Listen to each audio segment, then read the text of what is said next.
আসসালামু আলাইকুম স্যার। ওয়ালাইকুম আসসালাম। পুরো এলাকায় আমার ব্যানার ফেস্টুন দিয়ে ভরা, দেখেন না এগুলো? খেয়াল করিনি ভাই, হলো বিশাল জনদরদি, আমরা তো তার দয়াই বেঁচে আছি। ভুল বললেন, আপনি ওনার দয়া বেঁচে নাই, আপনি আল্লাহর দয়া বেঁচে আছেন, আমিও তার দয়ায় বেঁচে আছি। ভালো কাজ থাকলে আমার কাছে আসবেন, আমি পাশে থাকার চেষ্টা করব।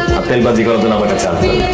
আপনার কথা যতই শুনতেছি মুগ্ধ হয়ে যাচ্ছি। আমরা দুই ভাই মিলে একটা ডিল ফাইনাল করি। আকাশ পাটোয়ারি সাহেব, আমি আসলে এখানে বিজনেস করতে আসি, আমি এখানে এসেছি মানুষের সেবা করতে। স্যারের মনে হয় আমার ডিলটা পছন্দ হয়।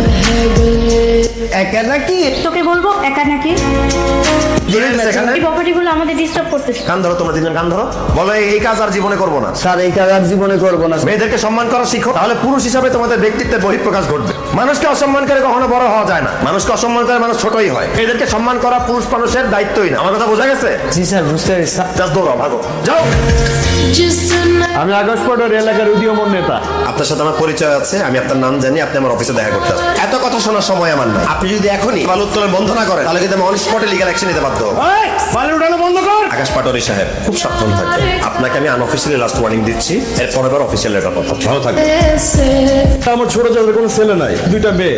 ওনার যে ধন সম্পদ, এটার একটা অংশ আমি আগেও পরে পাবো, সেটাই অগ্রিম দখল করে নিতে চাচ্ছিল। আপনি খুব ভেজালের মানুষ। এই অল্প কয়েকদিনে বুঝছি ভেজাল স্যার আপনার একদম ভালো লাগে। দেখেন, খুব সিম্পল একটা হিসাব। আপনার চাচা যদি আপনাকে জমিটা দেয়, তাহলে সেটা আপনার হতে পারে। এটা হচ্ছে আমার বাপ দাদার দিতে পারে, আমি যতদিন বেঁচে আছি এটা আমি কাউকে দিতে চাচ্ছি না। বাদির কথা তো শুনলেনই, তাহলে তো এই জমিটা আপনি পাচ্ছেন না আকাশ পাটোয়ারি সাহেব। তাহলে আপনার করণীয়? ঠিক আছে, আমি এই জমি আর দখল করবো।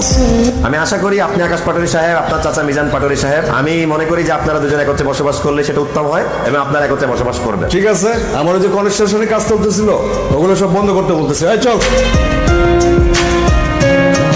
আপনি বিসিএস করে হয়েছেন? হ্যাঁ, হয়ে গেছি।